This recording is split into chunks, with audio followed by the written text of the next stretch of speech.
દુખાવો એટલે જબરજસ્ત એવું લાગે કે તેની કરતા મરી જવાય. બાપરે એવું થાય. ભગવાન તમારું સારું કરે એવું વિચારું. સાચી વાત. કોઈની જોડ બોલાય ના, ખવાય ના, પીવાય ના. આ છે ને આપણે વાળ અડે ને તોય આપણને એટલી હેરાન થતી હતી. દવાખાનું કર્યું, ગોળી ખાવ તો સુધી સારું, ને પછી પાછું હતું તેવું જ થઈ જાય. હતું તેવું જ થઈ જાય. રડવું ને પછી બહાર ના નીકળે મારથી. કોઈને એવું લાગે કે આ કમ બહાર નહીં નીકળતા ને બોલતા નહીં, હસતા નહીં એવું. તમે પણ આટલા દૂરથી કેવી રીતના આવ્યા પેલા એમ? મારું કોણે કીધું અહીંયા તમને? રીલ્સ જોઈને આયા? કોણે જોઈ હતી? મેં જ જોઈ હતી આમ તમારું. અને તમારું સ્ટેટસ ના જોઉં ત્યાં સુધી મને ના ગમે. અચ્છા. હા. રોજ જોઉં તો જ ગમે એમ. રોજ.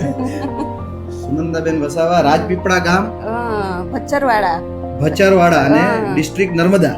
રાજપીપળાથી છેડા આવ્યા છે. કેટલા કિલોમીટર થાય રાજપીપળા? 500 એવું હશે. હસનો રોગ બેનને એ જ હતું. 4 વર્ષથી હેરાન થતા હતા.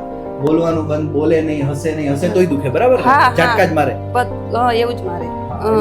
બેનને નિદાન જ નતું થયું. બેનને તકલીફ એ હતી કે કોઈ ડોક્ટર નિદાન પકડી જ ના શક્યા કે નસનો દુખાવો. ના કોઈ નહીં. થમ્સ અપ કરીએ બધા. આવો હા ચલો. श्री कृष्ण गोविंद